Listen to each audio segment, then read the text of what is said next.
I never believed in anything paranormal. Peace.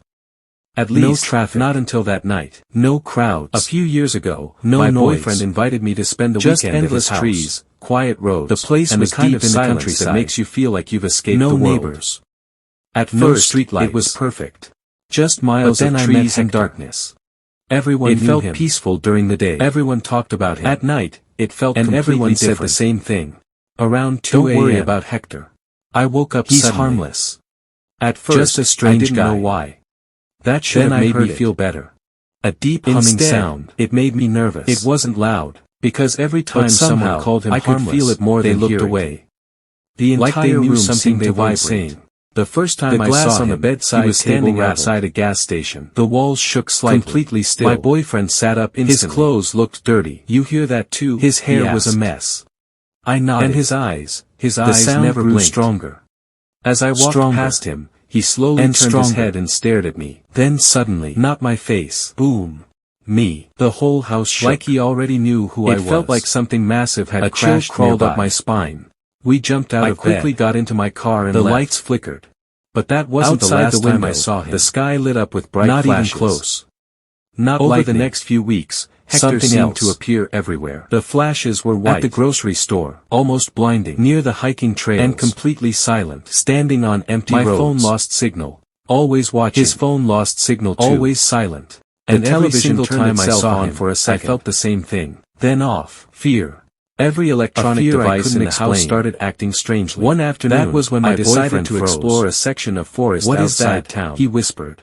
Locals rarely followed his gaze toward the backyard. The woods stretched for miles. At first, I saw nothing. No houses. Then I noticed no roads. 2 figures. Just standing near the tree line. At first, everything felt normal. But something felt wrong. Leaves moving in the wind. They weren't walking. Sunlight breaking through the branches. They were swaying. Then I heard a voice. Back and forth. A man's voice. Like they were far ahead. Neither of them another hiker was nearby. Neither of them moved away. But as I got closer, something felt wrong. They just stood there. The voice was talking non-stop. I felt my stomach drop. Like someone having a conversation. My boyfriend grabbed a flashlight. There was only one person he pointed it toward them. Curious. They disappeared. I moved closer. Just gone. Step by step. No running. Quietly. No movement. Carefully. Nothing. Until I finally saw him. Empty. Hector. For a few seconds, standing alone in a small clearing. Too quiet. My heart nearly stopped. Then we heard footsteps. He wasn't talking to anyone. Inside the house. He was talking to himself. Heavy footsteps. But that wasn't coming from downstairs. The disturbing part was the voices. Nobody else was supposed to be there. One moment he sounded like an old man. The footsteps continued. The next moment he sounded like a child. Slow. Then a woman. Then one step at a time. Then someone the sound that terrified me most. The voices kept changing. The front door slammed open. Again. We heard it clearly. And again. Bang. It sounded like multiple people trapped inside one body. I couldn't believe what I was hearing. Then another. I stood frozen behind a tree. Every locked door downstairs seemed to be flying open. Then my boyfriend grabbed a baseball bat. The four of us wanted to go downstairs, but we had no choice. We slowly walked toward the staircase. Straight toward me. The footsteps stopped. My blood turned cold. The house became silent again. There was no way he could have seen me. When we finally reached the first floor, I hadn't made a sound. Every door was open. I hadn't moved. Exactly as we had heard. Yet somehow, but nobody was there. For several seconds, neither of us moved. No broken windows. Then he smiled. Nothing. A slow. Just silence. Terrifying. We called the police. Smile. It took nearly 30 minutes he started to arrive. By then, directly the strange lights were gone. I turned and sprinted. The humming sound was gone. Branches whipped across my face. Everything looked normal. My lungs burned. The officers searched the property. Behind me, I could hear him crashing through the trees. The woods. Getting closer. The road. Closer. Everywhere. Closer. They found nothing. I didn't dare look back. One officer pointed out something strange. All I knew was that if he caught me, the ground outside was covered in mud from recent rain. I ran until my legs felt like they had been standing near the trees. Eventually, I burst out of the forest and reached my truck. There weren't. I jumped inside. Not a single one. Locked the doors. No footprints. And sped away. No tire tracks. My hands shook the entire drive home. The police eventually left. I barely slept. And life slowly returned to normal. I went to the sheriff's office. But even now, I told them everything. Years later. The voices. I still remember those two figures standing at the edge of the woods. Forest. watching us. Smile. Waiting. The sheriff listened quietly. And sometimes I wonder. His expression never changed. What would have happened if they had decided to come closer? When I finished, he leaned back in his chair. I thought I was going crazy. Then he said something that made my stomach drop. That's the only explanation I had. Years ago, because a brutal murder happened in those same woods, I watched lights dance across a lake. The victim was never given justice. And what happened on the final night still keeps me awake. The killer was never found. A few years ago, around the exact same time, fell apart. Hector appeared in town. My girlfriend left me. Nobody knew where he came from. The breakup was ugly. Nobody knew his real history. Every day felt heavier than the last. Nobody knew why he stayed. I couldn't sleep. But the timing always bothered people. The sheriff just told me there was never enough evidence to arrest him. So my parents offered me their old lakeside cabin. Suspicions. It sat far from whispers. No nothing more. No. A few months later, Hector vanished. Nothing but water. Trees, no goodbye, and silence. No explanation. At the time, that sounded no trace. I had no idea. It was as if he never existed. The first night was peaceful. Nobody knows where he went. I sat on the porch around midnight. What he was really doing deep in those woods. The lake looked like black glass. But sometimes, late at night, not a single ripple. I still think about those voices. Not a single sound. And one question then keeps me awake. Something strange. If Hector was a tiny light floating above the water, then who were all those other voices talking to? At first, I thought it was a boat. Most people go into the mountains to escape. But there were no boats on that lake. Artie and Katie wasn't moving normally either. Instead, they found something waiting for them. It was almost like it was a simple 4-day hiking trip through the mountains of upstate New York. Then suddenly, it vanished. No traffic. Just gone. No stress. No fading. Just endless wilderness and the sound of nature. 1 second it existed. The first day was perfect. The next second it didn't. The second day was beautiful. I convinced myself I was tired and went inside. And by the third night, everything changed. The second night was different. The sun disappeared behind the mountains. But this time it wasn't alone. And the forest became unnaturally quiet. Floating over the middle of the lake. Not normal quiet. My stomach quiet that makes you feel like every living thing around you is holding its breath. Not Katie noticed it first. Not blowing in the wind. No birds. Moving. Artie listened. Deliberately. She was right. Like they were following instructions. No insects. One rose upward. Nothing. Another dropped lower. Just silence. The third circled around them. The kind of silence that makes your heart beat louder. The pattern repeated again and again. Trying not to think about it. It looked intelligent. They climbed into their tent and went to sleep. That was the part one couldn't explain. A few hours later, Artie grabbed my phone. At first, the second he didn't pointed the camera toward them. Then the light stopped moving. Crunch. Every single one. Crunch.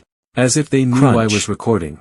Footsteps. I remember feeling a chill run down my spine. Moving through the darkness. Then all three lights shot across the lake. His eyes faster than anything I've ever seen. He held his breath and listened. My camera captured nothing but a blur. The footsteps stopped. And just right next to them, they disappeared. A cold feeling spread through his chest. I barely slept that night. But someone was standing outside. Is a dangerous thing. Listening. Because no matter how scared I was, I needed to see them again. Katie's name. The third night was already awake. And that's when everything changed. Around 1 a.m. the lights appeared again.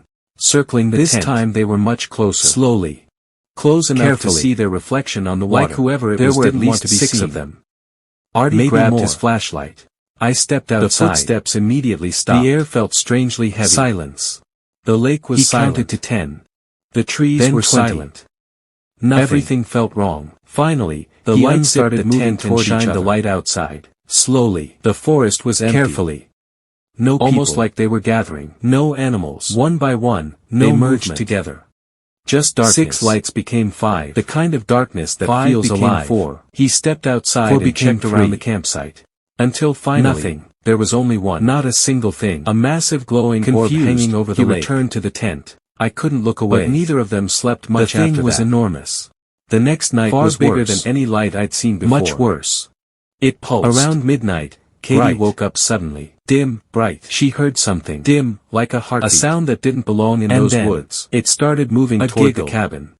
A high-pitched giggle. Nearly stopped. Like a child laughing. The orb crossed the lake without making a sound. Then another. No engine. Closer. No wind. Artie sat upright. Just he heard it too. Movement. A faint laugh drifting through the trees. Closer. Then another. And another. Taking a step back. The giggling moved around them. Then another. Sometimes close. The light reached the shoreline. Sometimes far away. For a moment, everything never staying in one place. Neither of them spoke. The grass. Neither of them moved. The cabin. Because deep down, everything they both knew something terrifying. Then the orb exploded. There shouldn't have been any children out there. Not for miles. Fireworks. The laughter continued for almost an hour. Hundreds of smaller lights burst from it stopped. Shooting in the silence returned. Into the woods. And somehow, that felt even worse. Across the yard. Just as they began to relax, a voice whispered from outside the tent. The entire area lit up like daylight. Both of them froze. Branches to catch fire. Their blood turned to ice. I expected windows to shatter. Katie slowly looked at him. I expected something. She hadn't said anything. And there was nothing. No whisper came again. No damage. Closer this time. Nothing at all. Artie. The lights simply sounded wrong. One by one. Until darkness returned. Like something trying to imitate a person. Unable to move. A hand suddenly pressed against the side of the tent. The lake was calm again. The fabric pushed inward. Quiet again. Then another pull. It was as if none of it had happened. Harder. The next morning, something was grabbing the tent from outside. The shoreline. Yanking it. The testing it. Trying to get in. Artie grabbed his knife. No burn marks. His hands shook so badly he nearly dropped it. The tent jerked in branches. Then again. No evidence. Then, nothing. It was like the lights had never existed. The forest went silent. I left the cabin 2 days later. I've never gone back. For the rest of the night, neither of them moved. And I've never seen those lights again. They sat awake waiting for sunrise. Late at night, waiting for whatever was outside to come back. If those lights were only passing through, then where were they going? And what they saw made them wish they had stopped at my door. Around the entire campsite were dozens of small rock piles. Perfectly arranged. As if someone had spent hours creating them. But that wasn't the worst part. Symbols had been scratched into the dirt. Strange shapes. Circles. Lines. Patterns. None of them recognized any of it. And none of it had been there the night before. Someone, or something, had created it while they slept. Or while they listened in terror from inside the tent. That was enough. The trip was over. They packed everything immediately. No breakfast. No pictures. No discussion. Just leave. As they hiked back toward civilization, neither of them spoke. Both were afraid to ask the same question. Who had been outside their tent? Years later, Artie still talks about that trip. But one detail continues to haunt him. The voice. Because when it whispered his name, it sounded exactly like someone who knew him. And to this day, he has no idea how anything in those mountains could have known who he was.